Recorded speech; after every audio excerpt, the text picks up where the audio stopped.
मां कभी भेद नहीं करती, पिता कभी भेद नहीं करता, गुरु कभी भेद नहीं करता। अगर जो गुरु अपने शिष्य से भेद करता है उसका जीवन नरक जैसा होता है। युद्ध देख लीजिए महाभारत का, कौरवों की ओर से युद्ध लड़ रहे हैं गुरु, और पांडव एक और खड़े हुए हैं। तुम गुरु थे, मना कर देना था कि मैं गुरु हूं, मैं नहीं लड़ सकता, मेरे लिए पांडव भी बराबर है और कौरव भी बराबर है। आखिरी में उन गुरुओं के प्राण गए, उनकी औलादों के भी प्राण गए। भेद मत करो। क्यों भेद करना?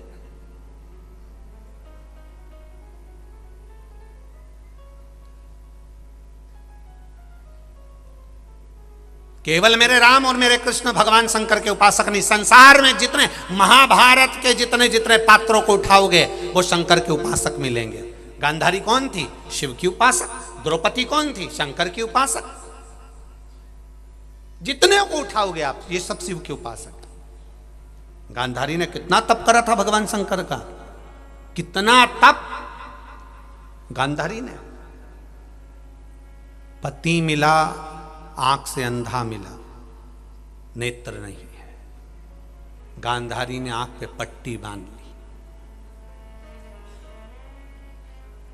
दासी का हाथ पकड़ती थी, शिव जी के मंदिर जाती थी। एक बार धृतराष्ट्र ने गांधारी से पूछ लिया था कि तुम, मैं जितनी बार पूछता हूं अपने सेवकों से कि गांधारी कहाँ है, वो एक ही बात कहते हैं, गांधारी महारानी शंकर के शिवालय में बैठी है, शिव मंदिर में बैठी है। क्या करती रहती हो तुम शिवालय में? धृतराष्ट्र ने गांधारी से पूछ लिया था।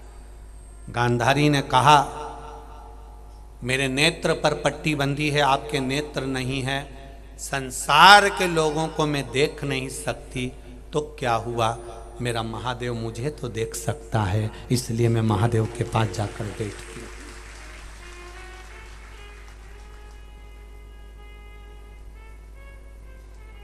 वो महादेव देख रहा है ना मुझे, बस बहुत है उतने।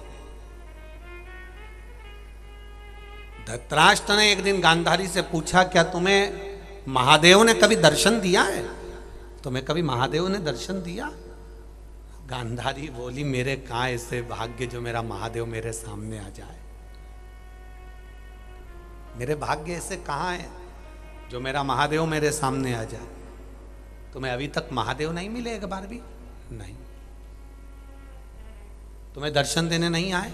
नहीं। तो फिर धृतराष्ट्र ने कहा, फिर महादेव के मंदिर जाके बैठती हो तो महादेव तो मिलते नहीं तुमको,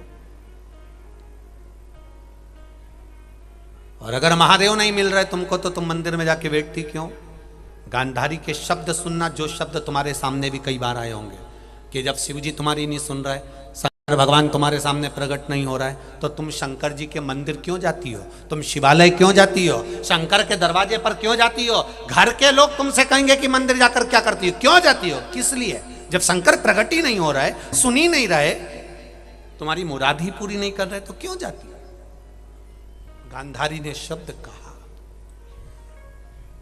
मेरी माताओं के मुख पर भी वो शब्द होना चाहिए, नवयुवक बेटे और बेटियों के मुख पर भी वो शब्द होना चाहिए। जब लोग कहें कि मंदिर जाकर क्या मिलता है, क्यों जाते हो, भगवान तो मिलता ही नहीं है, भगवान तो प्रकट होता ही नहीं है, भगवान तो सुनता ही नहीं है, उस समय पर तुम्हारा शब्द होना चाहिए जो गांधारी ने कहा।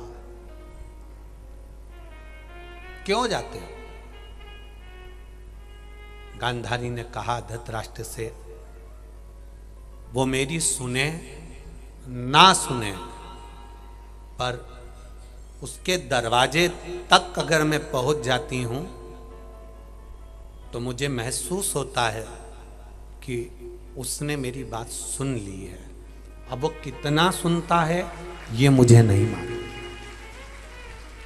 हम जब शंकर जी के मंदिर में एक लोटा जल चढ़ाते हैं तब आपको यह महसूस होना चाहिए कि मेरा महादेव मेरी बात सुन रहा है। ये पत्र में देखो लिखा है।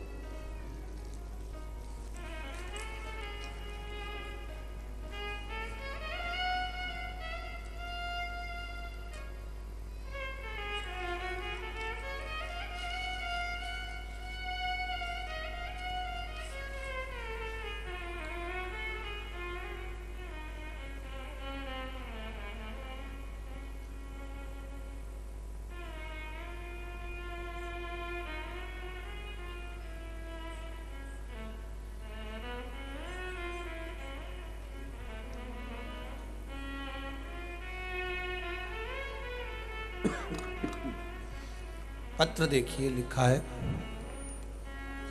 मैं दीपशिखा चौबे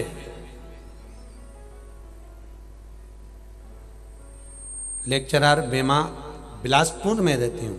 कहीं बैठी हो तो हाथ हिलाइएगा। आप ही हैं? दोनों हाथ हिला दो एक बार। श्री शिवाय नमस्तुभ्यम। हाँ, दोनों हाथ ऐसे हिला दो। श्री शिवाय नमस्तुभ्यम।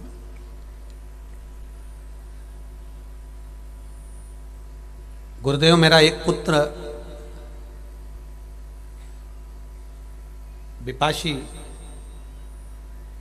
चौबे के पैर में फुटबॉल का नेशनल प्लेयर होने के कारण नसों में दर्द था। वह आस्तिक नहीं।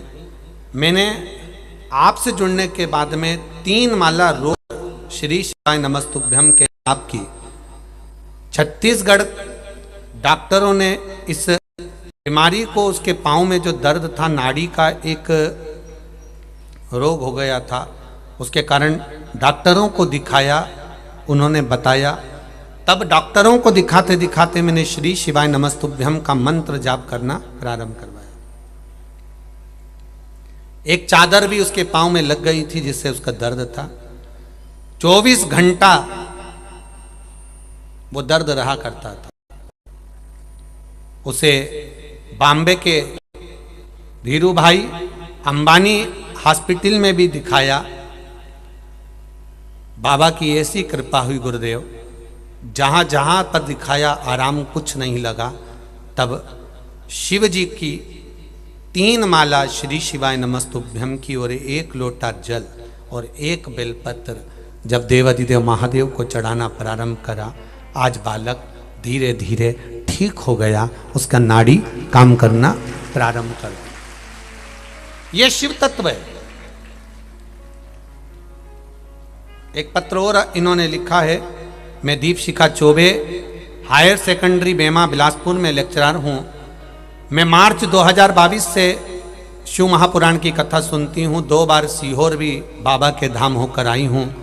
और बाबा का धाम ऐसा धाम है जहाँ पर एक बार चले जाओ तो बाबा 3 महीने में वापस बुला ही लेता है। मेरे श्री शिवाय नमस्तुभ्यम का महत्व बताएं। 250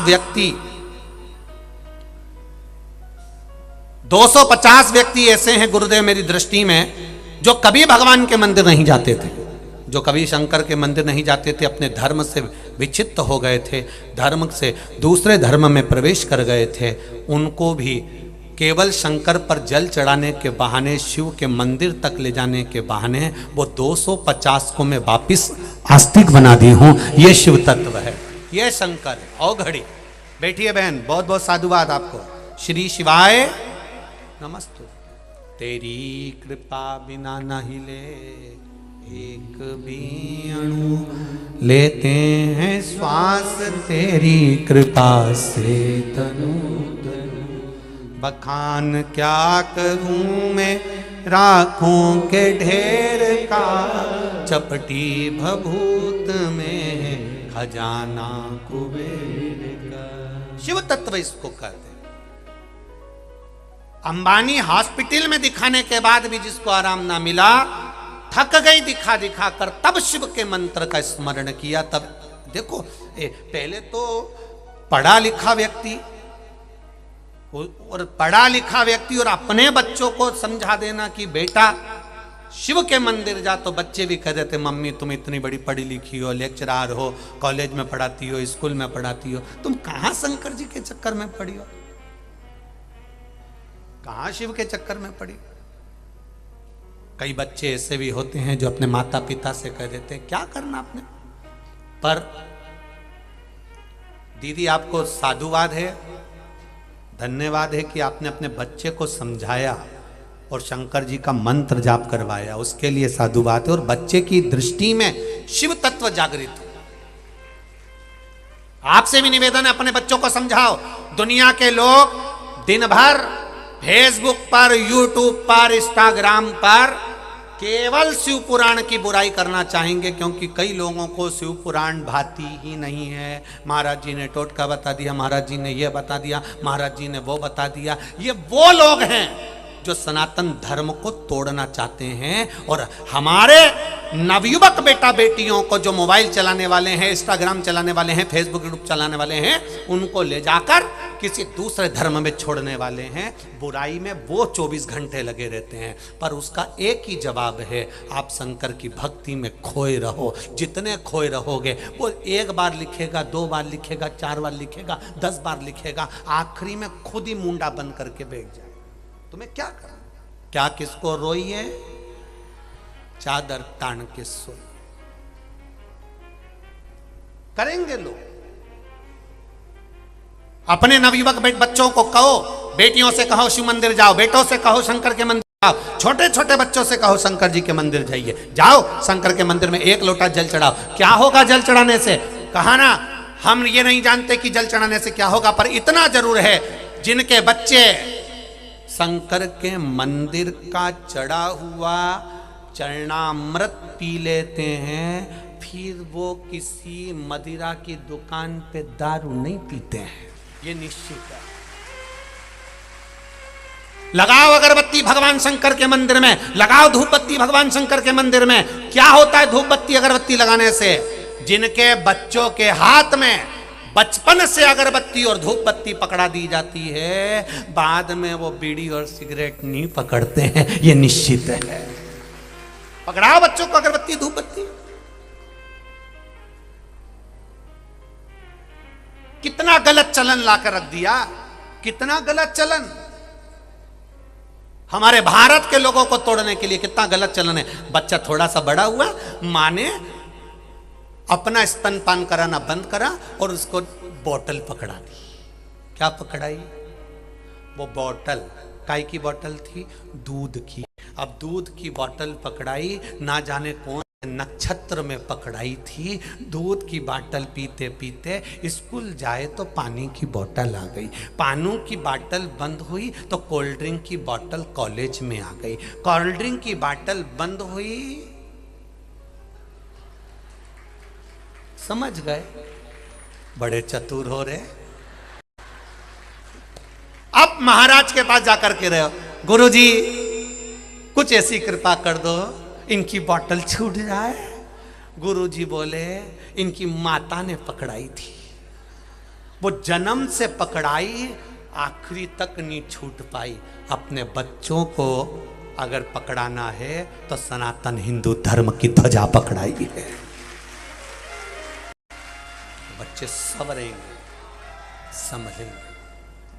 पकड़ाओ अगरबत्ती, पकड़ाओ धूप बत्ती, कहो 1 लोटा हाथ में जल लेकर जा भगवान शंकर के मंदिर तक। बच्चे पूछेंगे क्या मिलेगा? क्या मैं पास हो जाऊंगा? क्या मैं ये हो जाऊंगा?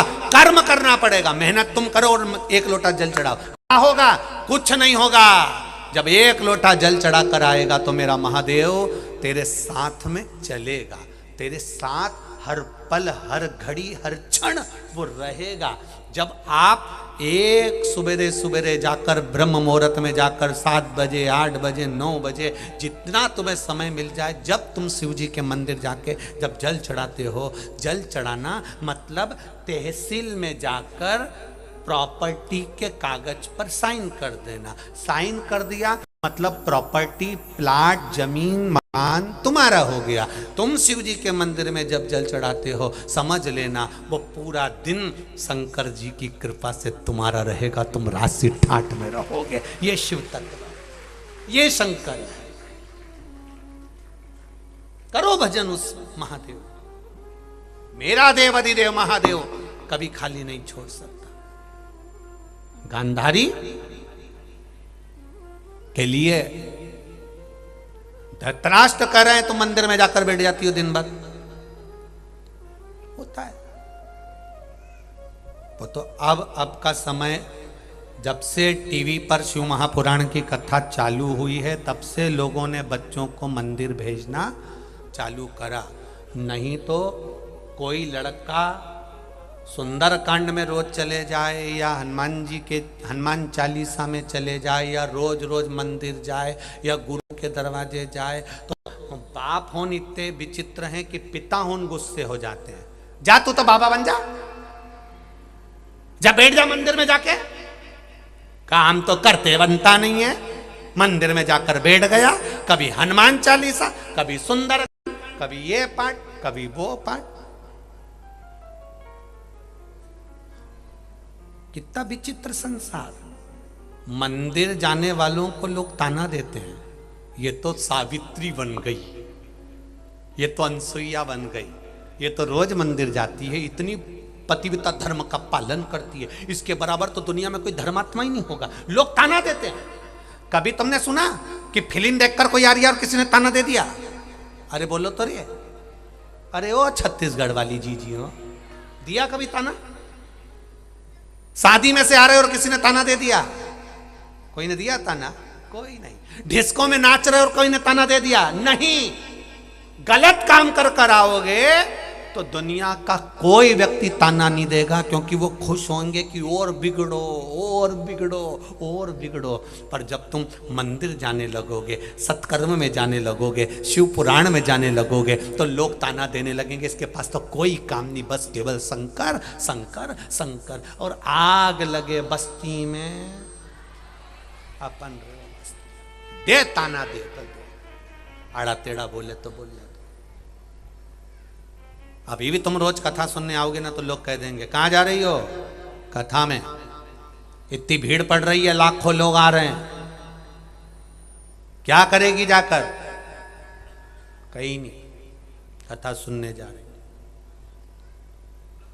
इसलिए हम माताओं से कहते हैं कथा में आओ ना, अपना सोने का जो जेवर पहनी हुई हो, ये सारा सोने का जेवर, चांदी का जेवर, हीरा पन्ना, रतन माणिक मोती सोना चांदी, ये सब घर छोड़कर आओ। इसकी जरूरत कथा में नहीं है। कथा में तुम्हारे दिल की जरूरत है, हृदय की जरूरत है, मन की जरूरत है। ये सब तुम्हारा। मैं तो चली वृंदावन राणा, मेरे तो भाग जगे, तेरे महलों में आग लगे, हमें कोई मतलब नहीं रखो। क्या करें उसका?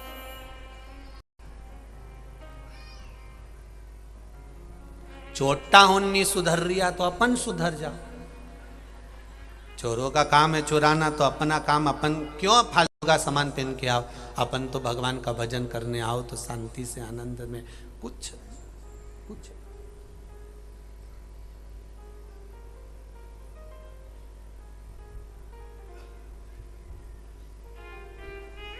गांधारी, धृतराष्ट्र कह रहे गांधारी से, क्यों बैठी रहती हो? मेरा बाबा मेरी सुनेगा।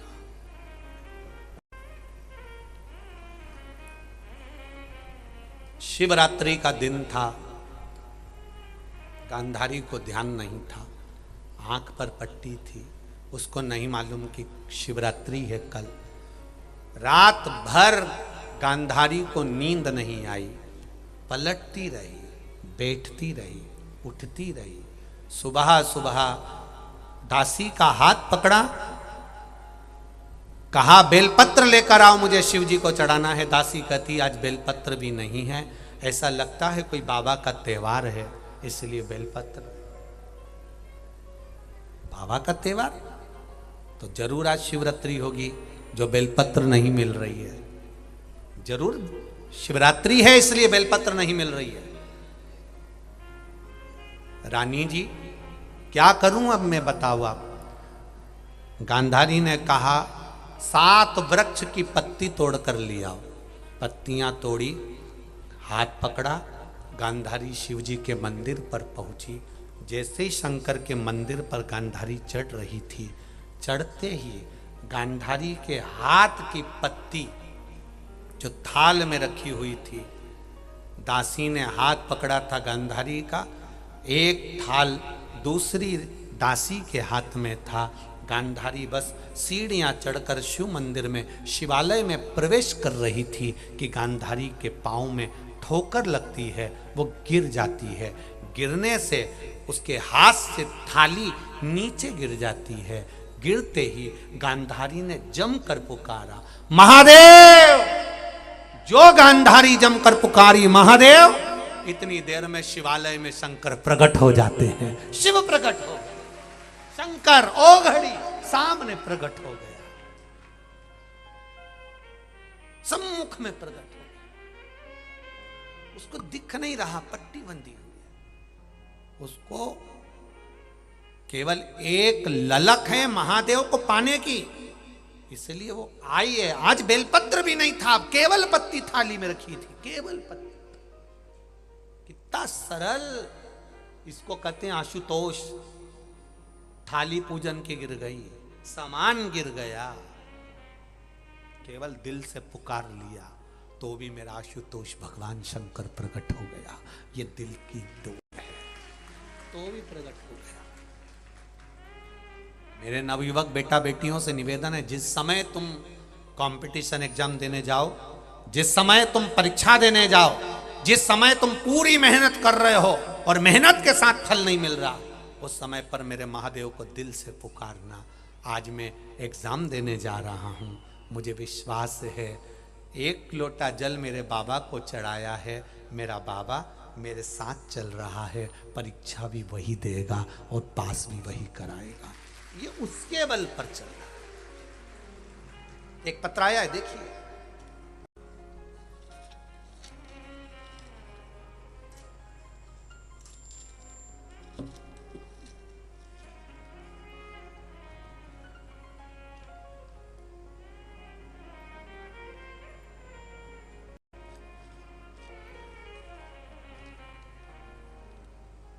सरला नामदेव,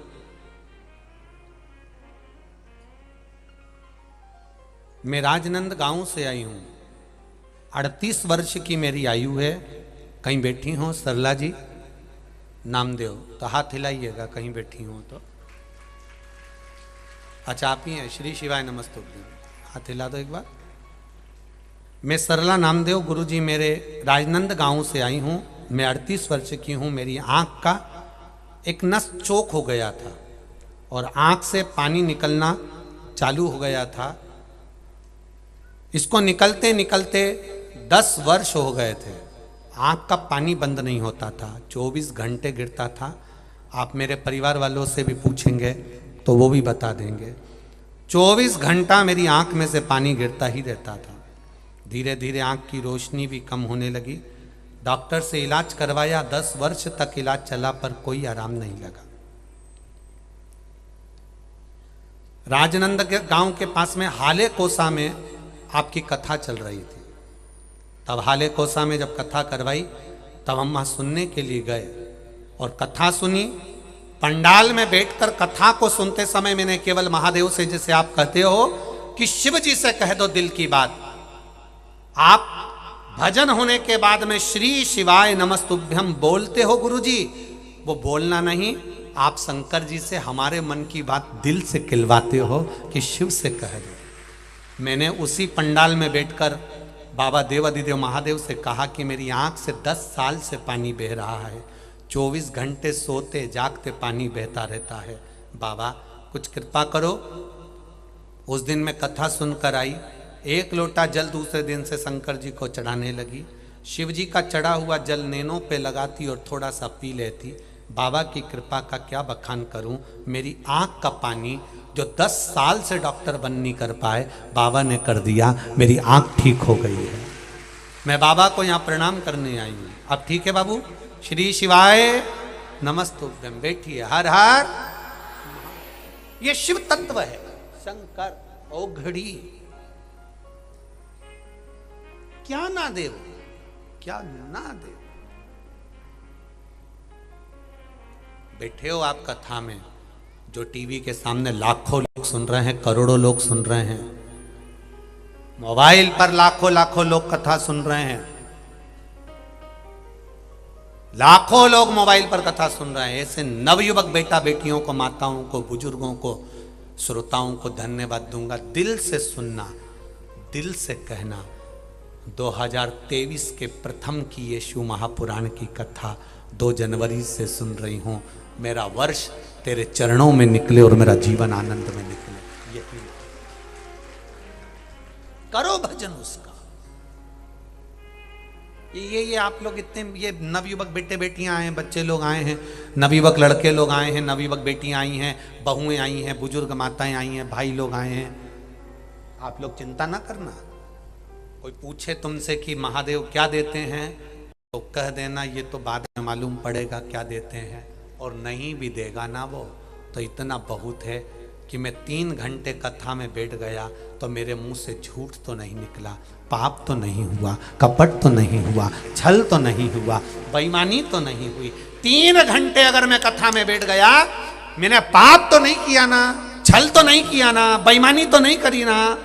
3 घंटे अगर कहीं बैठता तो 2-4 बार तो झूठ बोल लेता, 2-4 बार पाप कर लेता, 2-4 बार कपट कर लेता, 2-4 बार बेईमानी कर लेता। पर 3 घंटे तो कुछ नहीं करा, बैठा रहा, कथा सुनता रहा। सियोर वाला महाराज बोलता रहा, अपन सुनते रहा। कैसे भी सुनी तो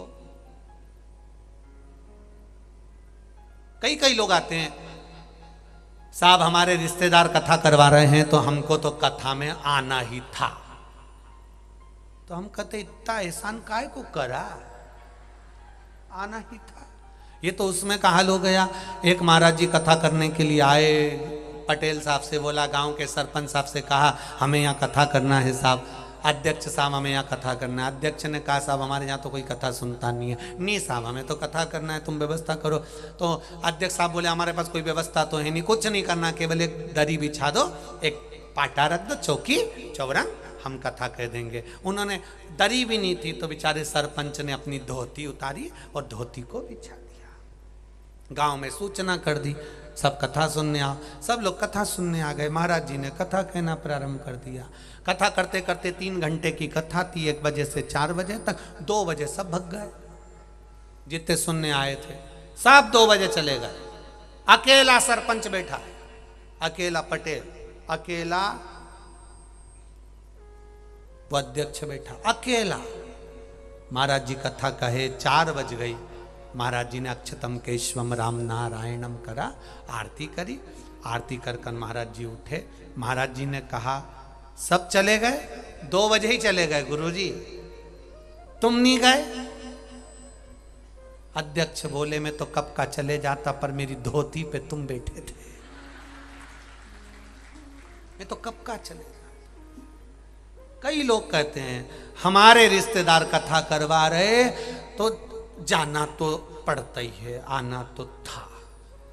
तो हमने रिश्तेदारों से कह दिया इनको काहे को बुलाया जब इनके दिल में महादेव ही नहीं आया।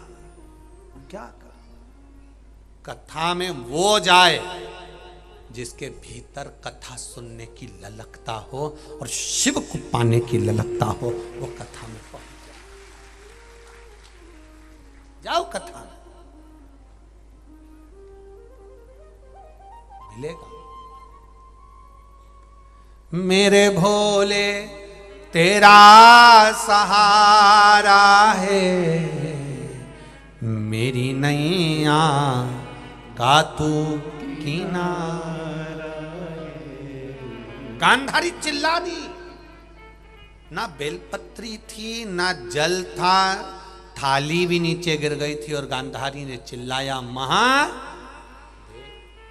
चिल्लाई जमकर महादेव। जमीन पर चित्ती पड़ी है, गिर गई थी, नीचे पड़ी है, महादेव के सामने साष्टांग पड़ी है। और गांधारी ने आवाज लगा दी महादेव। जो चिल्लाया मूरत में से मेरा महादेव प्रकट हो गए। गांधारी उठो, उठो। धीरे धीरे गांधारी उठी।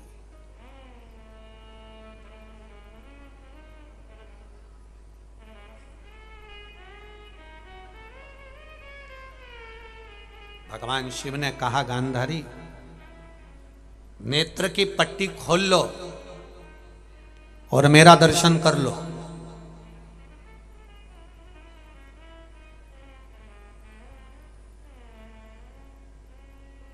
नेत्र की पट्टी खोलो, मेरा दर्शन कर लो। गांधारी ने कहा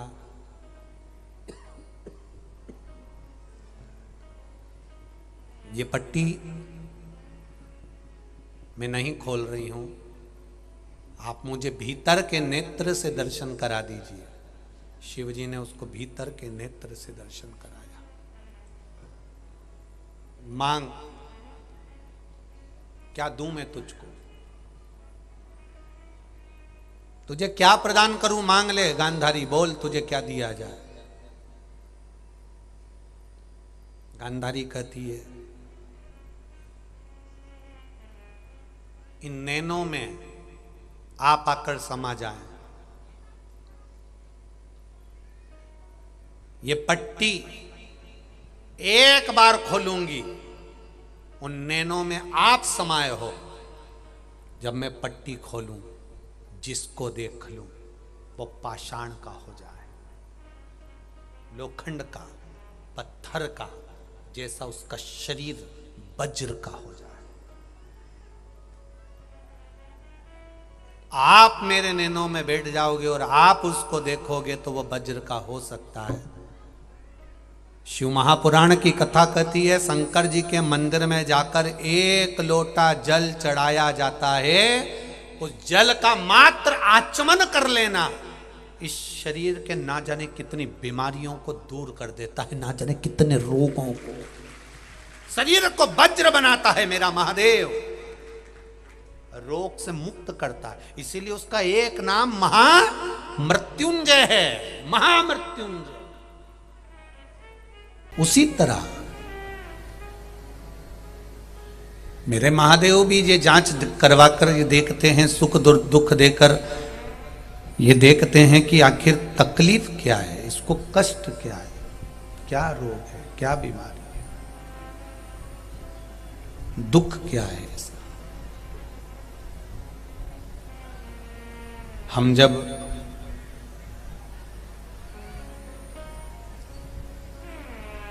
भगवान की अविरल भक्ति में डूबते हैं, भगवान के भजन में डूबते हैं, भगवान के कीर्तन में डूबते हैं, भगवान की भक्ति की ओर जाते हैं, और थोड़ा ना थोड़ा अगर कष्ट जीवन में आता है तो ये विचार कर लेना, थोड़ा ना थोड़ा कष्ट हमारे जीवन में आता है तो ये विचार कर लेना कि कहीं ना कहीं भगवान हमारी परीक्षा ले रहा है।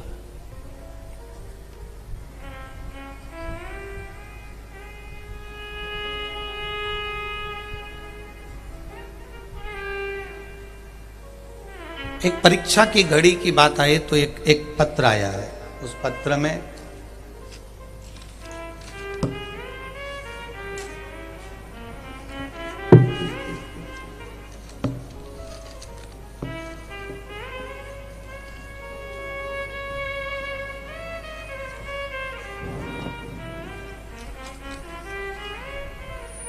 अन्नू सोनी, तरेंगा, भाटापारा जिला, बालोदा बाजार, छत्तीसगढ़ से है।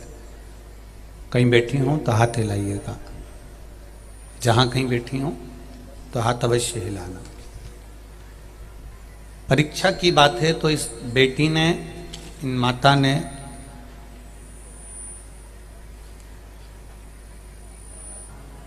जिस मंदिर में मैं पशुपति व्रत करती हूं, उस मंदिर की जो जलाधारी है किसी ने खंडित कर दिया है। अब खंडित कर दिया तो मैं पशुपति उस जगह पर करती हूं, अब मैं करूं तो करूं क्या। कुछ दिन में शिवलिंग बदलना पड़ेगा, वो भी हम बदल देंगे, पर आपने कहा था कि एक ही शिवलिंग का पूजन करें। अब फोटो देखिए, जिस जलाधारी में केवल उस तोड़ने वाले ने केवल शिवलिंग को रखा, बाकी के जलाधारी को पत्थर से टुकड़े कर दिए।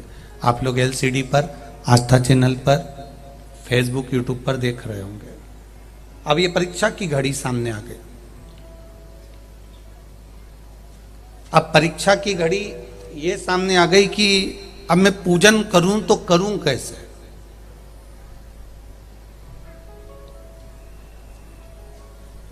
कभी कभी हम जो कार्य करते हैं, हम जो कार्य के लिए तत्पर होते हैं, भगवत भजन के लिए तत्पर होते हैं, भगवत स्मरण के लिए तत्पर होते हैं, तब हमारी परीक्षा स्वयं देवाधिदेव महादेव लेते हैं।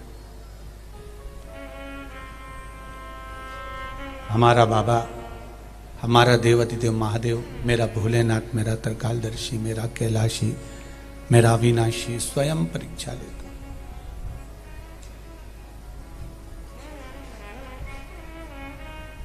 सुख भी वो दे रहा है, दुख भी वो दे रहा है।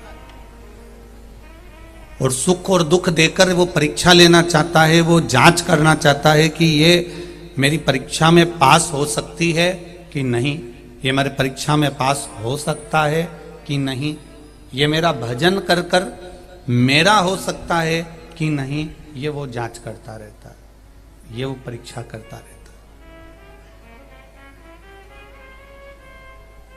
अब उस बेटी ने प्रश्न किया है कि अब मेरा पशुपति व्रत मैं करूंगी तो शिवलिंग टूट चुका है, शिवलिंग पूरा किसी ने पत्थर से जो जलाधारी थी वो पूरी तोड़ दी गई है। नंदी बैठा है, गणेश जी बैठे हैं, कार्तिकेय बैठे हैं, पर शिवलिंग है पर जलाधारी पूरी टूट चुकी है। अब मैं करूं तो करूं क्या? तो मेरा निवेदन है, अगर जलाधारी और शिवलिंग कोई बदल भी रहा है, क्योंकि खंडित हो गया है, कोई बदल भी रहा है या आप बदल रहे हो, उसके बाद अगर आप पूजन कर रहे हो, स्थान वही है, मंदिर वही है, जगह वही है, भूमि वही है, इसलिए तुम्हारे 2 व्रत भी हो गए तो तीसरा ही गिनाएगा। उसके बाद तुम जो करोगी वो तीसरा ही करोगे, उसके बाद करने वाला वो व्रत तीसरा ही रहेगा।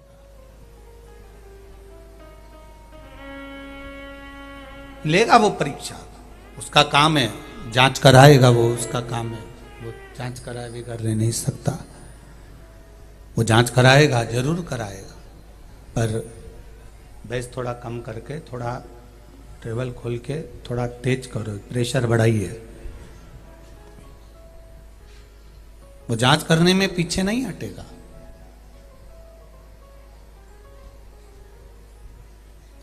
परीक्षा लेगा, जांच कराएगा, और उस जांच में, उस परीक्षा में कहीं ना कहीं आप टूटोगे तो भी कोई दूसरा नहीं संभालेगा, संभालेगा भी तो मेरा देवाधिदेव महादेव संभालेगा। वो जगह पर कोई दूसरा भी नहीं संभालने वाला, कोई दूसरा संभालेगा भी नहीं, संभालेगा भी तो मेरा देवाधिदेव महादेव संभालेगा। शिव कथा कह रही है, भगवान शंकर का संवाद कर रहा है, शिव महापुराण की कथा कर रही है। जांच कराना ये डॉक्टर का काम है कि वो जांच कराए और जांच कराकर फिर दवाइयां दे। उसी तरह हमारी परीक्षा लेना, उस परीक्षा में पास होना और पास करना, ये शिवदेव का काम, भगवान शंकर का कार्य है। आशुतोष शिव महापुराण की कथा चल रही है। आशुतोष शिव महापुराण की कथा के अंतर्गत देवाधिदेव महादेव का जो चरित्र है, भगवान शंकर का जो संवाद है, उस संवाद में सबसे मूल है कि भगवान शंकर का भोलापन और उनका शीघ्र प्रसन्न हो जाना।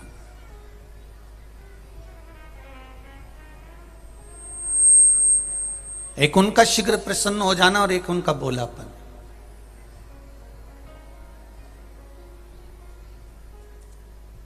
आशुतोष का मतलब ही है कि शीघ्र प्रसन्न होकर वर प्रदान करने वाले। कब बने देवाधिदेव महादेव आशुतोष? किस समय पर भगवान शंकर का यह नाम आशुतोष पड़ गया? वो आशुतोष पढ़ने का समय केवल एक था। एक बार इंद्र और कुबेर ये दोनों भ्रमण करते करते, घूमते घूमते, भ्रमण करते करते, घूमते घूमते, पूरे मृत्युलोक में भ्रमण करते करते कैलाश पर पहुंच जाते हैं।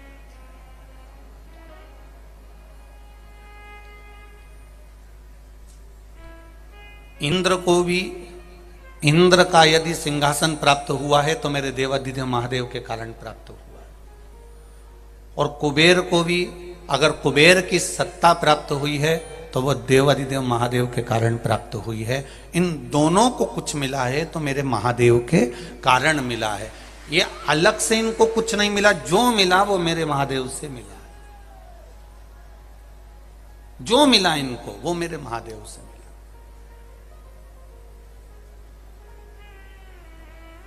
और जब मेरे देवादिदेव महादेव दे देते हैं, देने के बाद उन्होंने कभी नहीं जताया कि मैंने तुमको दिया है।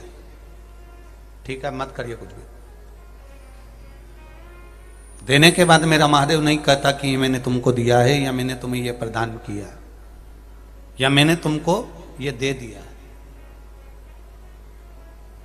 संसार का कोई मनुष्य, जितने लोग आस्था चैनल पर कथा सुन रहे हैं, फेसबुक यूट्यूब पर कथा सुन रहे हैं, जितने लोग इस पंडाल में तीनों डूम के अंदर बैठकर पंडालों में कथा सुन रहे हैं, पंडाल के बाहर खड़े होकर बैठकर कथा सुन रहे हैं, वो स्मरण में रहे आपको इस बात का, ये बात आपके स्मरण में रहे कि दुनिया देती है तो 50 बार कहती है।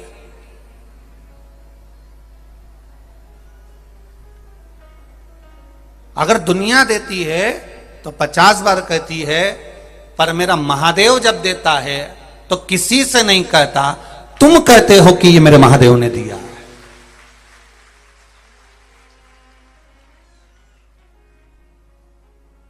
फिर मेरा महादेव जब देता है तो वो नहीं कहता कि मैंने दिया है। फिर आप कहते हो कि मेरी महादेव ने, मैंने पशुपति व्रत करा था, मैंने सोमवार का व्रत करा था, मैंने 16 सोमवार करे थे, मैंने संकट सोमवार करे थे, मैंने ये करा था, मैंने भगवत भजन करा था। फिर आप कहते हो कि ये मेरे महादेव की कृपा से मुझे मिला है, ये मुझे मेरे महादेव ने दिया है, ये मुझे मेरे शंभू ने, ये मेरे शंकर ने मुझे प्रदान किया है।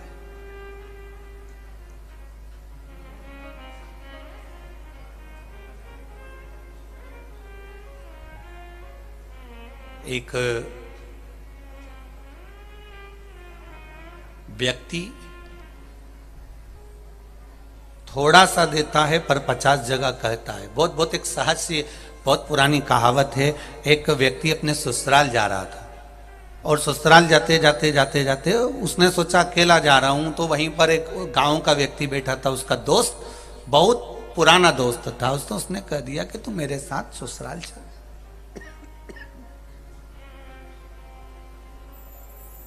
उसने कहा चल मेरे साथ तू ससुराल चल।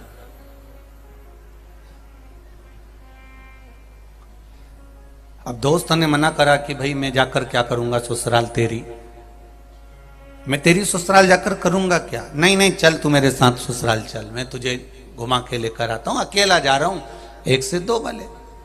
अब उसके मन में नहीं रहा गया तो उसने कहा चल अच्छा चल, पर चल तो दूंगा, पर मेरे पास में तो देख मैं शर्ट तो अच्छी पहना हूं, पर जो कुर्ता तो अच्छा पहना हूं, पर जो पजामा है ना वो बहुत गंदा हो रहा है, क्योंकि मैं खेत पे से आया हूं।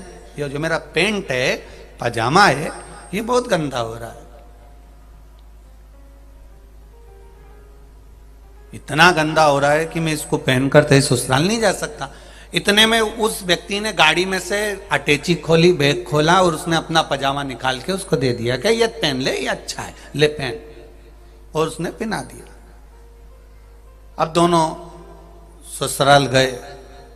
अब जो जमाई था उसका आवभगत चालू हुआ, सत्कार चालू हुआ, ससुराल में खूब आनंद हुआ। आनंद होते होते एक इतने में ससुर जी को प्रणाम करा। ससुर जी ने भी खूब गले लगाया, जमाई साहब जमाई साहब जमाई साहब कहते हुए आदर करा, सम्मान करा। जमाई साहब के साथ में जो साथ में आया था तो ससुर ने पूछ लिया ये कौन है। मेरा दोस्त है, अकेला आ रहा था तो सोचा इसको ले चलूं, ये भी फालतू बैठा हुआ था। अब इसके मन में बड़ा बुरा लगा, बताओ मैं फालतू बैठा था। कोई बात नहीं, अब दोस्त तो है, कोई बात नहीं। फालतू बैठा था तो मैंने कहा चल, लिया आया इसको।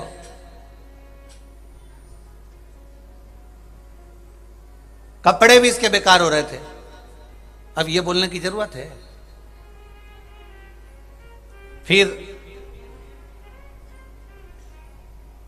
मैंने कहा तेरा कुर्ता अच्छा लग रहा है।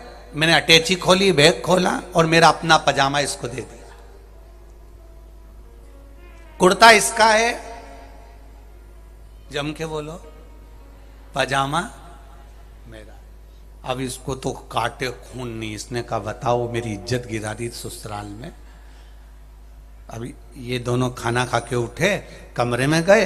इतने में दोस्त ने दोस्त से कहा देख तेरे को अच्छे से समझा रहा हूं, मैं पहले ही कह रहा था मैं नहीं जाऊं तो जबरदस्ती लेके आ गया, और ऊपर से तेरे ससुर के सामने कह रहा है कि कुर्ता इसका और पजामा मेरा है। तो शर्म नहीं आ रही कहते में है?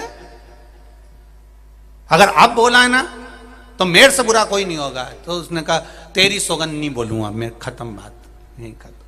इतने में मामा जी आ गए। मामा जी बोले कि शाम को हमारे यहाँ भोजन में आना। वो मामा के यहाँ भोजन में शाम को जमाई गया, दोस्त भी गया, दोस्त गया। तो खाना खाते खाते ये कौन है? मेरा दोस्त है, अकेला आ रहा था तो मैं इसको ले आया। अच्छा अच्छा।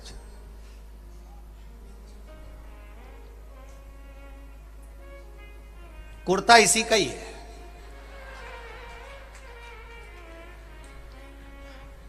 इतने में मामा जी ने पूछ लिया फिर पजामा? तो इसने कहा पजामा मेरा है। अब तो दोस्त को और काटे खून नहीं बता। अब दोनों कमरे में आराम करे। इतने में इसने फिर कह दिया तेरे को शर्म नहीं आती? तेरे को शर्म नहीं आ रही?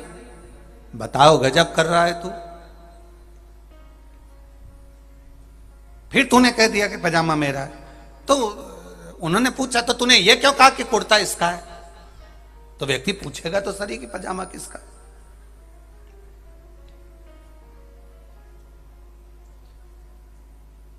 अब नहीं बोलूंगा। मौसी आ गई। मौसी ने कहा जमाई साहब आप हमारे यहाँ आना। जमाई ने कहा ठीक। अब दूसरे दिन सुबह मौसी के यहाँ गए, और मौसी के यहाँ गए तो उनने नाश्ता खिलाया। मौसी ने पूछ लिया ये कौन है? कहा मेरा दोस्त है, अकेला आ रहा था तो मैं इसको उठा के बिठा के गाड़ी में ले आया, पर पजामे का कोई जिक्र नहीं होगा। अब वो पजामा बीच में। शिव पुराण कह रही है एक साधारण सा व्यक्ति अगर देता है तो 50 बार कहता है। साधारण सा व्यक्ति अगर एक कुछ संसार का मनुष्य अगर कुछ देगा तो 50 बार कहेगा, पर मेरा महादेव तुम्हारी दुख की घड़ी में आकर खड़ा होकर क्या दे जाता है? कभी आकर नहीं कहता कि ये मैंने दिया, ये मैंने दिया। वो कभी नहीं कहता, वो कभी कहता ही नहीं है। वो देता है तो संसार के लोग कहते हैं कि ये मुझे महादेव ने दिया है। तेरी कृपा बिना न हिले एक भी अणु, लेते हैं श्वास तेरी कृपा से तनु तनु। हे गंगाधार मुक्ति द्वार ओमकार तू, भोले ओमकार तू। आयो शरण तिहारी शंभु तार तार तू। बखान क्या करूं मैं राखों के ढेर का, चपटी भभूत में खजाना कुबेर का। वो दे रहा है तब नहीं कह रहा। इंद्र को राजसी ठाट मेरे देवाधिदेव महादेव ने दिया। इंद्र की सत्ता वापिस लाके दे दी। कुबेर का भंडार, कुबेर को खजाना मेरे देवाधिदेव महादेव ने दिया। कुबेर को सत्ता प्रदान कर दी, पर मेरे देवाधिदेव महादेव ने कभी नहीं कहा कि ये मैंने दिया है। पर देने के बाद जब बहुत व्यक्ति को अभिमान आ जाता है, अहंकार आ जाता है, प्राप्त होने के बाद जब व्यक्ति अभिमत्ता में डूब जाता है, अहंकार में डूब जाता है, तब भगवान को भी लगता है कि मैंने दिया, पर इसने अभिमत्ता को संजो कर रख लिया, धन को कम संजोया, अहंकार को ज्यादा संजोया।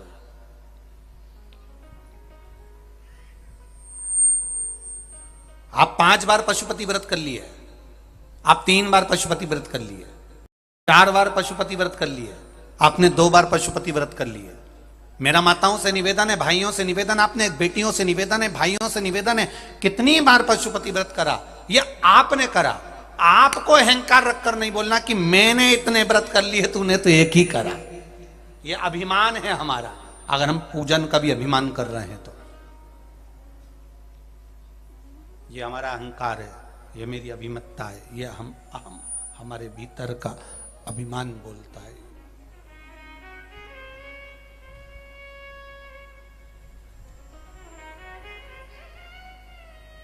हमारे भीतर का अहंकार बोलता है।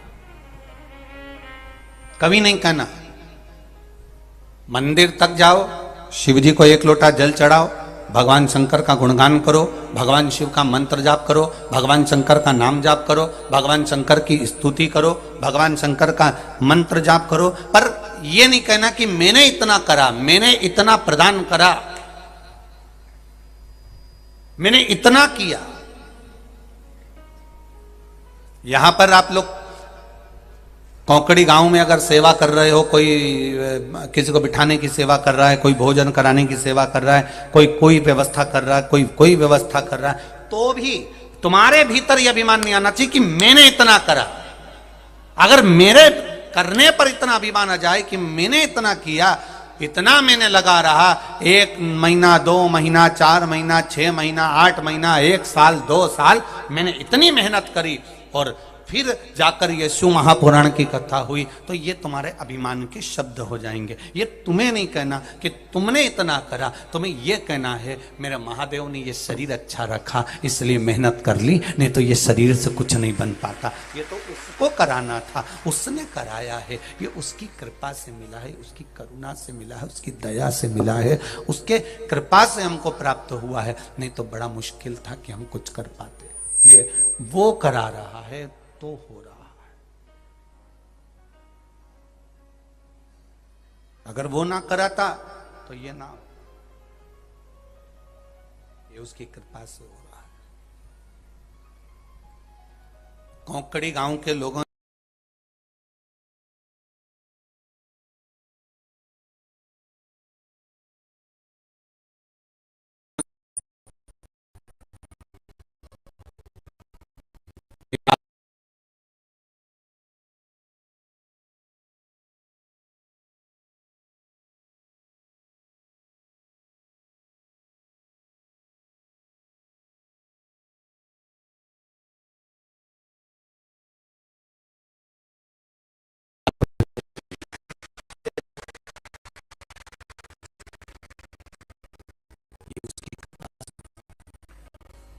ये उसकी दया से हुआ है, और जब तक उसकी कृपा ना हो, करुणा ना हो, तब तक नहीं हो सकता। इंद्र सोचे कि ये मेरी सत्ता है, मेरे पास वैभव है, कुबेर सोचे कि ये मेरा वैभव है, मेरी सत्ता है, ये मेरा वैभव है, तो ये उसकी गलतफहमी है।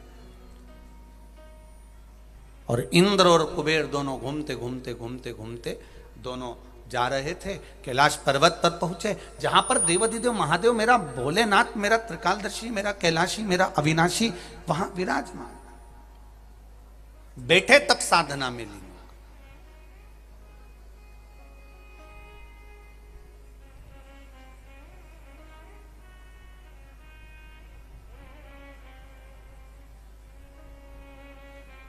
भगवान शंकर बैठे हैं आराम से, तब साधना में लीन है, नेत्र बंद हैं, भगवत भजन का आनंद ले रहे हैं। और इतनी देर में बीच रास्ते पर मेरा महादेव जब दिखा और इंद्र और कुबेर निकल कर जा रहे हैं, तो इनके भीतर की जो अभिमत्ता थी, इनके भीतर का जो अहंकार था, वो प्रकट हो गया।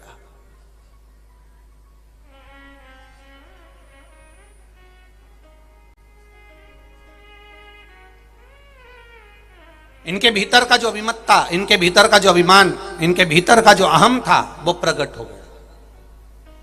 और वो अहंकार जब प्रकट हुआ, वो अहंकार, जरा विचार करिएगा, वो अभिमान, एक बार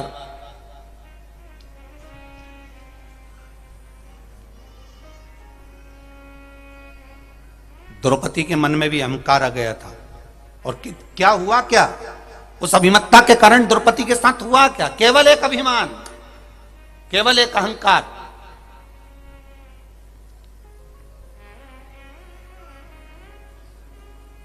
द्रौपदी के सम्मुख में भी आ गया था।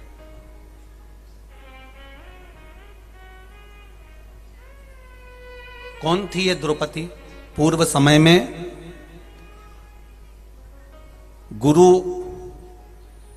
मोदगल्या की पुत्री थी जिसका नाम इंद्रसेना था।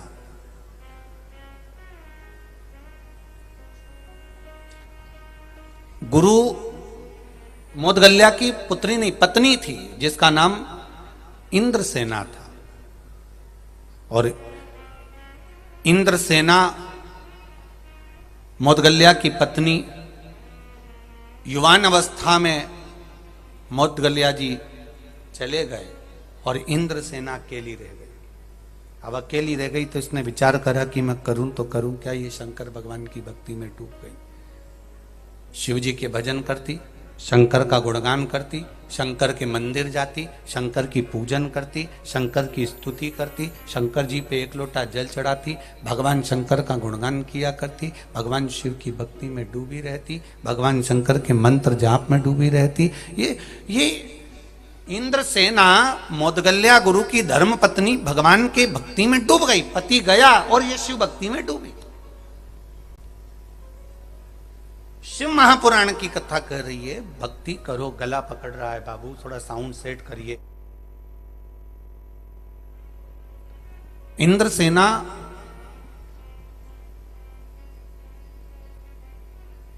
मोदगल्या गुरु के जाने के बाद में लग गई भगवान की सेवा में, भगवान के भजन में। और भगवान की भक्ति में जब लगी, भगवान के स्मरण में जब लगी इंद्रसेना, ऐसी भक्ति करी इंद्रसेना ने, ऐसी भक्ति करी कि भक्ति तो कर ली पर इसके भीतर थोड़ा अहंकार जाग गया, इसके भीतर थोड़ा सा अभिमान जाग गया, इसके भीतर थोड़ी अभिमत्ता जाग गई।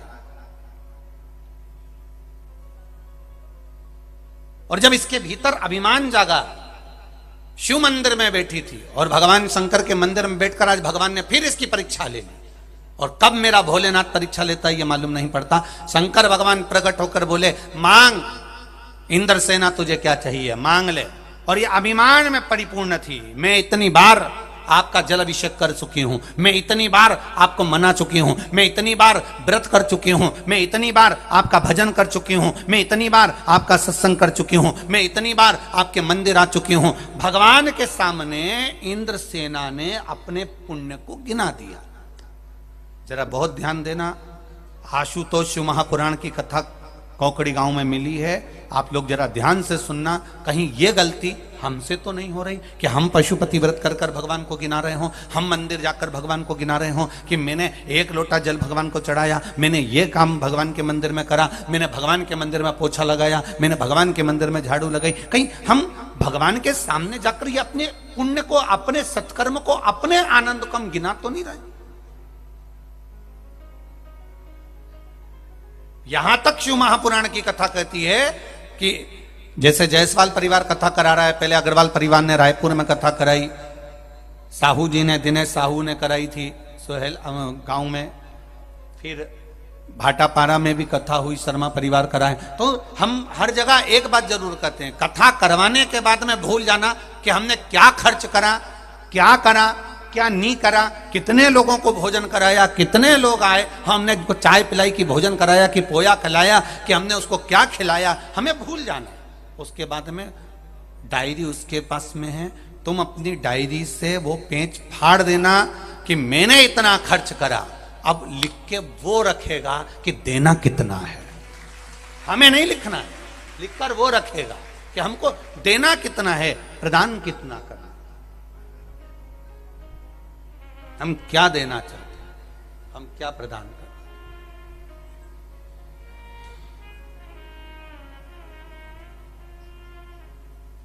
अब वो लिखे, उसके हाथ में लिखना। आपने अपना कर्म कर दिया, आपने कथा करवाई, आपने इतने लोगों का भोजन भंडारा चलाया, कोई ने चाय पिलाया, कोई ने पोहा खिलाया, कोई ने कोई व्यवस्था करी, कोई ने बिस्कुट खिलाया, कोई ने व्यवस्था करी, ये उसके ऊपर। अब आपने करने के बाद आपको भूल जाना है कि हमने क्या करा। अब अपने को स्मरण नहीं आना चाहिए। अब हिसाब रखेगा वो, अब हिसाब वो देखे। तेरे मंदिर में आना मेरा काम है और मेरी बिगड़ी बनाना तेरा काम है। आगे मर्जी उसकी है कि फिर वो संभाले, वो जाने, उसका काम।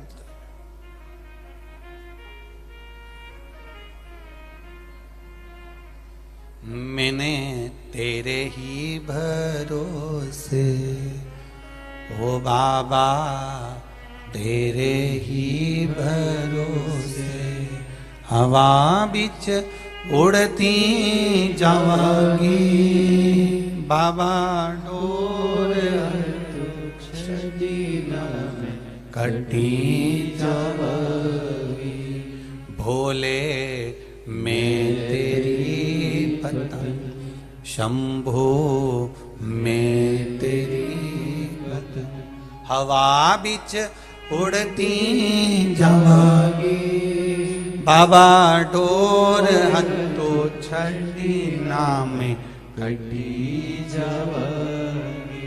द्रौपदी ने भगवान शंकर के सामने शिव जी को गिनाना चालू करा, मैंने ये करा, मैंने वो करा, मैंने आपका, मेरे पति के जाने के बाद मैं आपके भजन में डूब गई, मेरे पति के जाने के बाद मैं आपके कीर्तन में डूब गई, मेरे पति के जाने के बाद मैं नाम में डूब गई, मेरे पति के जाने के बाद मैं आपकी भक्ति में डूब गई। शिव जी को गिनाना चालू करा, तब शंकर भगवान जान गए कि इसके भीतर थोड़ा सा अभिमान प्रकट हो गया, थोड़ा सा अभिमान।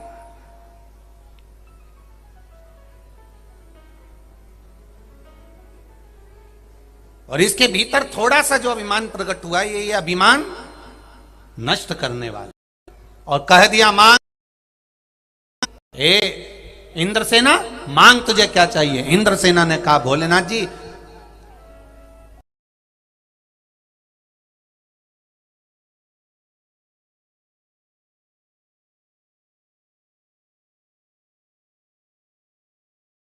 कर बैठी हूं, 5 बार मैंने व्रत करा है, 5 बार मैंने साधना करी है। तो शंकर भगवान ने भी कह दिया 5 ही वर मांग ले, तुझे क्या चाहिए। इतने में इंद्रसेना कहती है मेरा तो एक ही वर मूल है, पति मिले सुंदर मिले, पति मिले ज्ञानवान मिले, पति मिले वीर मिले, पति मिले धैर्यवान मिले, पति मिले दिग्विजय करने वाला मिले, पति मिले आनंद करने वाला मिले। 5 बार मुख से बोल दिया, अहंकार को रखकर बोल दिया कि पति पति मिले, पति मिले, पति मिले। तो देवता देव अधिदेव महादेव तो खुश हो गए। उनने कहा जितनी बार तू बोली जा उतने ही मिले, जा जितनी बार तू बोली है उतना ही मिले तेरे को। अब ये इसके भीतर का भाव होता है, ये इसके भीतर का,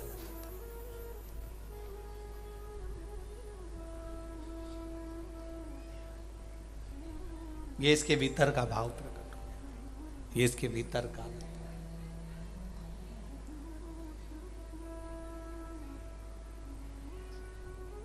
कहा ये जन्म तो तुम्हारा निकल गया, जो अगला जन्म आएगा तूने जितनी बार बोले हैं उतने ही पति तुझे प्राप्त होंगे। इतने में तो इंद्रसेना ने हाथ जोड़कर भगवान शंकर से माफी मांगी कि मैंने गलती कर दी मांगने में, बहुत बड़ी गलती कर दी मैंने मांगने में। इंद्रसेना जैसी गलती आप भी करते हो और हम भी करते हैं।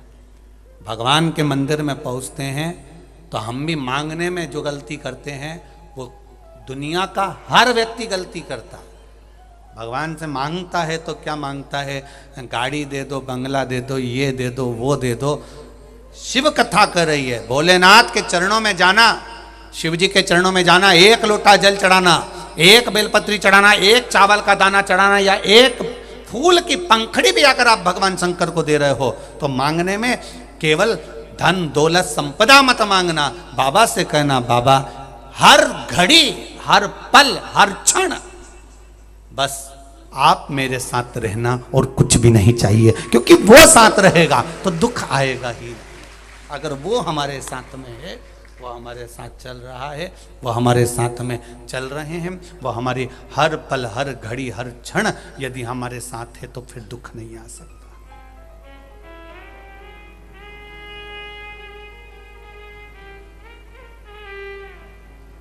फिर दुख नहीं आएगा। अगर वो साथ चल रहा है हर पल हर घड़ी हर क्षण, वो हमारे साथ है तो फिर दुख कैसे आ सकता है? फिर दुख नहीं आएगा।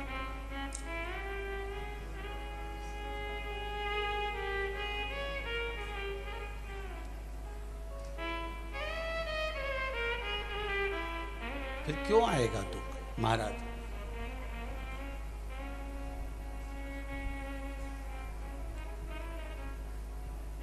बस उसका भजन, उसका कीर्तन, उसका मंत्र जाप, उसका स्मरण इस मुख से, इस शरीर से होता रहा। शिव से कहो, इंद्र और कुबेर को जाते जाते अहंकार हो गया, अभिमान प्रकट हो गया। इतना अहंकार, इतना अभिमान प्रकट हुआ कि बीच मार्ग में भगवान शिव बैठे हैं, तप कर रहे हैं, साधना कर रहे हैं, तप में लीन है। और बीच मार्ग में बैठकर मेरे देवाधिदेव महादेव जब तप कर रहे हैं, साधना कर रहे हैं,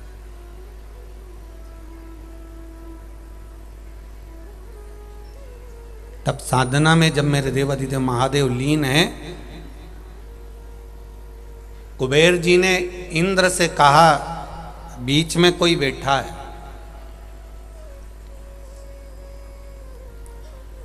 एक मार्ग के चक्कर में, एक रास्ते में बैठने के चक्कर में, जरा विचार करिएगा, पितरों की 3 बेटियों को श्राप लग गया था और उनको पृथ्वी पर आना पड़ा था।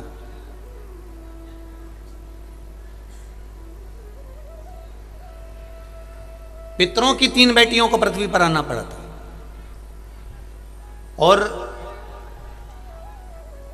केवल एक बीच मार्ग में बैठे हुए सनकादि ऋषियों पर चरण लगा, केवल वस्त्र लगा था पितरों की बेटियों का, और उनको पृथ्वी पर आना पड़ा था, उनको पृथ्वी पर पहुंचना पड़ा था। और एक चलते रास्ते में देवाधिदेव महादेव बीच में बैठे थे और इंद्र और कुबेर ने देख लिया और उनको बीच में से हटाना चाहा, तो इनको दोष लग गया।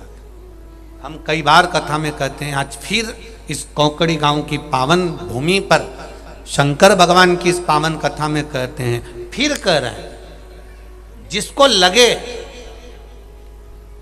कि मुझे 1 बजे से 4 बजे तक कथा है और मुझे 2 बजे घर जाना है या 3 बजे घर जाना है, तो हम पहले भी कथा में कहते आए, आज फिर कह रहे हैं। और जितने लोग आस्था चैनल पर सुन रहे हैं, जितने फेसबुक यूट्यूब पर सुन रहे हैं, तुम 3 बजे तुम्हें घर जाना है तो तुम्हें सबसे आखिरी में जाकर बैठना चाहिए, जिससे किसी को तुम्हारा पाँव ना लग जाए, तुम्हारा कपड़ा ना लग जाए, तुम्हारा वस्त्र ना लगे।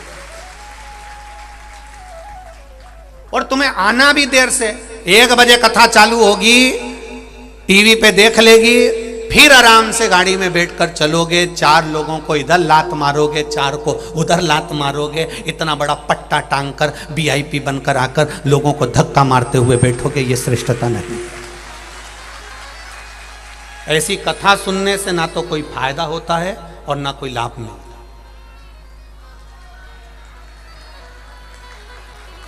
ध्यान रखें इस बात का, बिल्कुल।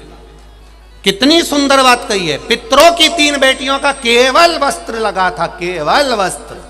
सनत कुमार बैठकर कथा सुन रहे थे, सनकादि ऋषि बैठकर तुमरुका जी के मुख से कथा का वाचन हो रहा था शिव पुराण का, और तीनों देवियां चलती चलती उनका कपड़ा केवल सनत कुमार सनकादि ऋषियों से छू गया था। इतने में तो सनत कुमारों ने कहा, हमारे प्रवचन सुनने में, कथा सुनने में तुमने विघ्न डाला है, बीच में से निकल कर जा रहे हो, किसी को तकलीफ दे रहे हो। वो दिल से कथा सुनने के लिए आया है, दिल से 3 घंटा कथा का रसतत्व ग्रहण करने आया है, उसके बीच में से बार बार निकल कर जा रहे हो, तो ये तुमको दोष है, इसको तुम्हें भोगना पड़ेगा, ये तुम्हें भोगना है।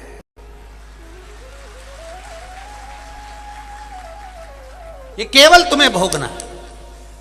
अगर आए हो, 1 बजे कथा चालू हो रही है, तुम इतने आनंद में हो, तो 9 बजे जाकर बैठ जाओ, 10 बजे जाकर बैठ जाओ, और कथा पूरी हो तब तक मेरा आसन नहीं छोड़ूंगी, कथा सुनूंगी। मालूम पड़े इधर से निकल गए, उधर से निकल गए, 4 लोग कथा सुन रहे हैं, किसी को पाँव लग रहा है, कौन के दिल में क्या बैठकर वो कथा सुन रहा है, बाबा से क्यों आया इतनी दूर से, क्यों इतना रुपया खर्च करके यहाँ तक पहुँचा है, कुछ दिल में बाबा से मांगने आया होगा। और उसके भीतर तुम बार बार बार बार जरा सा फिर चल दिए, फिर चल दिए, फिर चल दिए, फिर चल दिए, तो इसमें मेरा बाबा स्वीकार नहीं कर सकता। बहुत सावधानी की जरूरत है शिव महापुराण में। तुम्हें जल्दी जाना है, सबसे आखिरी में बैठो, तुम्हारा कोई काम है तुम पीछे जाकर।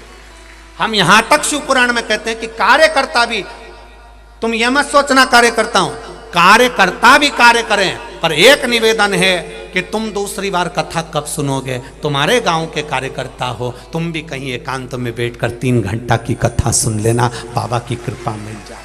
हो कार्यकर्ता, मेहनत कर रहे हो, मना नहीं है। पुलिस प्रशासन के भी लोग लगे हुए हैं, नगर पालिका के भी लोग लगे हुए हैं, सेवा करने में लगे हुए हैं, गवर्नमेंट के लोग भी सेवा कर रहे हैं, उनसे भी निवेदन है करो सेवा। 3 घंटे तक सब नीचे बैठ जाते हैं, तब आप लोगों को भी मौका मिलता 2 क्षण की आवाज आपके कानों में पहुंच जाए। 3 घंटे के लिए लोग हजारों किलोमीटर दूर से आकर बाबा की केवल दर्शन और कथा चाहते हैं। ऐसा तत्व हमारे भीतर प्रवेश करता है। क्या देगा मेरा भोलेनाथ, ये तो 3 महीने में आपको मालूम पड़ेगा। जो झोली लेकर आए हो खाली नहीं जाएगी, वो भरकर भेजता है, वो खाली नहीं भेजता। बस उसको दिल से सुनना और दिल से धारण करना, उसको हृदय से सुनो, हृदय से धारण।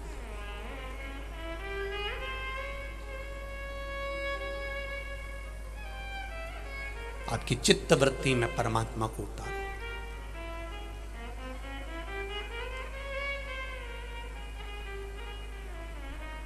पहले के विवाह में और आज के विवाह में अंतर है। पहले का विवाह लड़की ट्रे लेकर आती थी, चाय की नीचे रखती थी और नैन मिल जाते थे और विवाह पक्का हो जाता था। बोलो री जी सही है कि गलत है?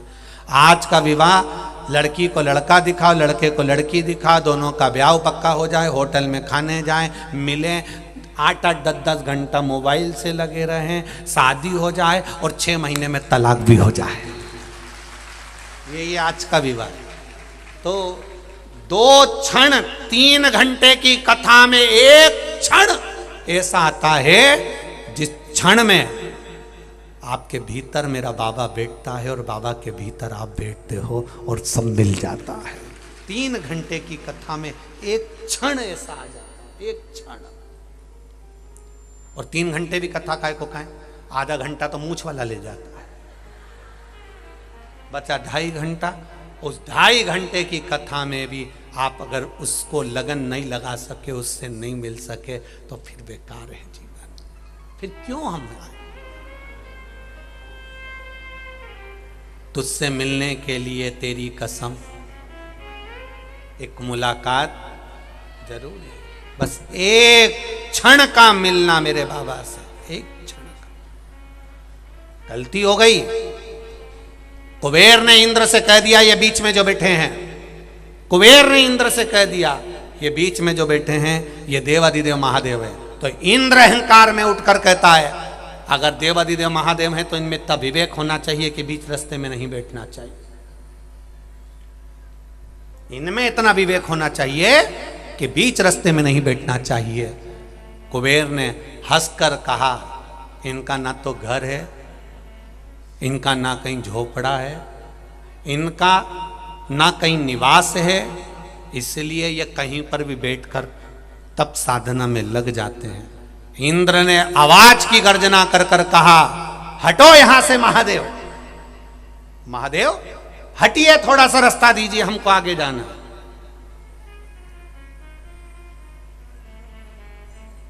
हटो यहां से।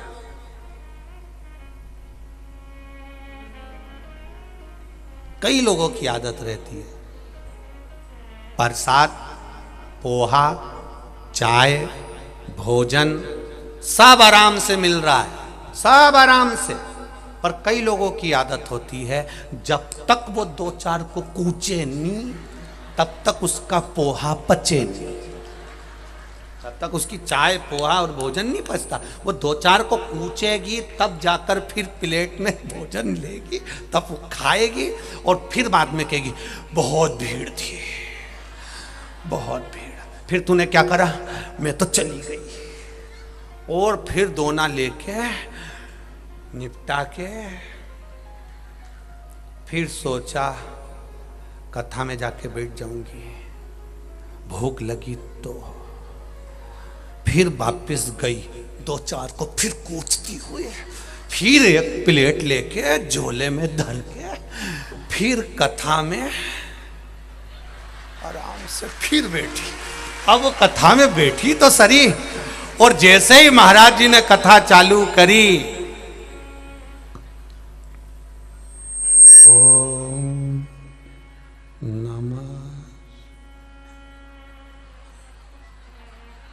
इसने देखा सब आग जोड़ रहे, इसने धीरे से ओम नमः लगी वो पीछे, पूरा दोने का पोया खा गई। अब विचार कर रही है दोना का क्या करूं, दोने का। बस बैठी थी, जैसे ही महाराज जी ने भजन गाया,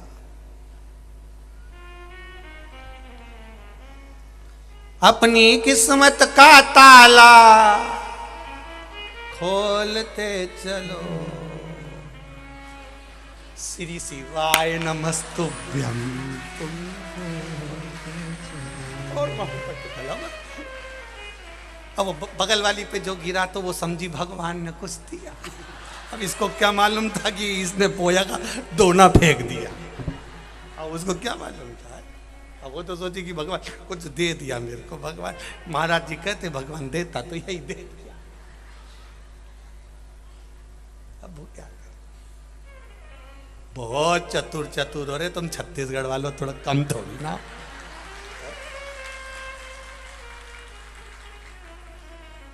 सबले बढ़िया छत्तीसगढ़िया, और इतने बढ़िया कि पोहा का दोना उधर पड़िया है?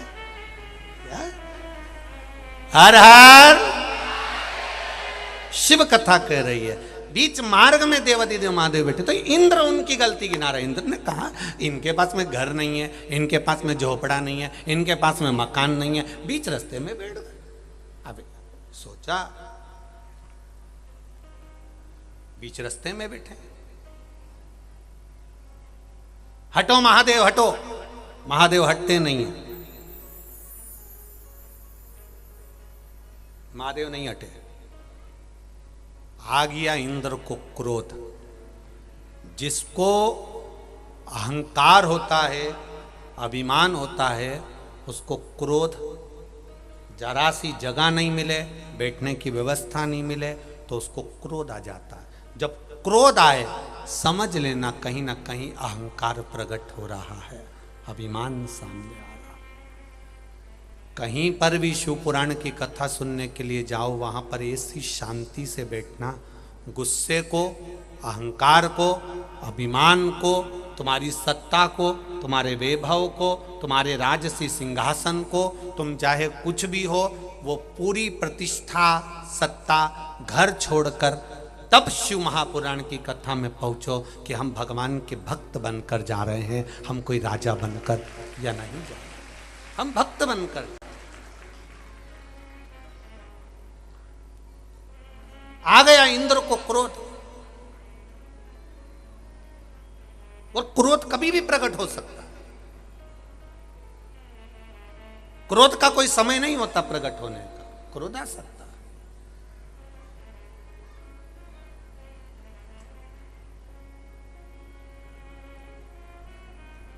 आया क्रोध, और ऐसा क्रोध प्रकट हुआ, ऐसा क्रोध प्रकट हुआ, इंद्र ने वज्र उठा लिया केवल महादेव को हटाने के लिए। वज्र, वज्र देने वाला भी महादेव है, इंद्र को सिंहासन पर बिठाने वाला भी महादेव है। जब जब असुरों ने आक्रमण करा और इंद्र की सत्ता चली गई, तब मेरे महादेव ने लाकर बार बार दिया है, और आज वो इंद्र महादेव को हटाने के लिए वज्र उठा रहा है। पिता को समझना, माता को समझना, ये दुनिया के बस की बात नहीं है मेरी बहनों। ए मेरी छत्तीसगढ़ की जीजियो और मेरे छत्तीसगढ़ के जी जाओ, अच्छे से सुन लेना। माता पिता को जानना ये बहुत कठिन विषय है। माता पिता को पहचानना बहुत कठिन विषय है। बड़ी बहू को लगता है कि सास छोटी को ज्यादा चाहती है, छोटी को लगता है कि सास बड़ी को ज्यादा चाहती है। पर सास से पूछा जाए कि तुम किसको चाहती हो, सास कह देगी मैंने दोनों बेटों को बराबर का दूध पिलाया है, मेरी दृष्टि में दोनों बेटे बराबर हैं। सास की दृष्टि में कोई बड़ा नहीं, कोई छोटा नहीं। सास की दृष्टि में कोई बड़ा नहीं, कोई छोटा नहीं, सास की दृष्टि में सब बराबर। दृष्टि में भेद हमारा हो गया और हमारी दृष्टि में भेद होता है, इसलिए हमको भेद नजर आता है। कई कई पत्नियां अपने पति से कह देती हैं, देख लो तुम्हारी मम्मी को, देख लो देख लो, वो इतना चाहती हैं छोटे वाले को और तुम्हें रत्ती भर का नहीं चाहती। ये धीरे धीरे स्लो पॉइजन 24 घंटा देती रहती है। फिर एक दिन वो स्लो पॉइजन इसके दिमाग में बैठ जाता है और उसको ये लगने लगता है कि मेरी माँ छोटे को ज़्यादा चाहती है, उसको लगने लगता है मेरी माँ बड़े को ज़्यादा चाहती है, उसको लगने लगता है कि मेरे पिता मंझले को ज़्यादा चाहते हैं कि संजले को ज़्यादा चाहते हैं। पर माता पिता की दृष्टि में कोई बड़ा कोई छोटा नहीं होता, माता पिता की दृष्टि में सब बराबर होते हैं। माता पिता की दृष्टि में कोई बड़ा नहीं कोई छोटा नहीं, माता पिता की दृष्टि में सब बराबर हैं। पिता की जायदाद के बराबर के हिस्सेदार हो तो माता के स्तनपान के भी तुम बराबर के हिस्सेदार हो। जितना उसने दूध पिया उतना तुमने पिया है। ये दृष्टि की भेदता कहीं ना कहीं हमारे द्वारा प्रकट करी गई। ये दृष्टि की भेदता हम लोग प्रकट करते हैं। कई लोग सनातन धर्म को तोड़ने वाले दिन रात तुमको भरते रहते, 24 घंटा भरते हैं। हनुमान जी तो है ही नहीं, राम जी तो है ही नहीं, गणेश जी तो है ही नहीं, शंकर जी तो है ही नहीं, बाद में कह देंगे तुम्हारा बाप तो है ही नहीं। ये दिन भर भरते हैं जो सनातन धर्म को तोड़ने वाले होते, 24 घंटा भरेंगे। इनका एक ही काम है, तुम्हारे घर में आके बैठेंगे और आके बैठने के बाद तुमको धीरे धीरे स्लो पॉइजन देते रहेंगे। क्यों पूजन कर रहे हो, क्यों अगरबत्ती लगा रहे हो, क्यों धूप बत्ती लगा रहे हो, क्यों ब्राह्मण को घर में बुला रहे हो, क्यों अनुष्ठान करवा रहे हो। ये दिन भर स्लो पॉइजन देंगे। और ऐसे स्लो पॉइजन वालों के लिए एक ही जवाब है, खुलकर बोल दो उनसे, हम तेरे पास में राय लेने नहीं गए कि हम किसको पूजें, हमारी मर्जी। सनातन धर्म में पैदा हुआ हूं, हिंदू धर्म में पैदा हुआ हूं, इसलिए पूजन मेरी मर्जी से करूंगा। ये मेरी मर्जी है कि मैं भगवान का आराधना कर रहा हूं, मैं किसी दूसरे धर्म में झूठन खाने नहीं जाऊंगा।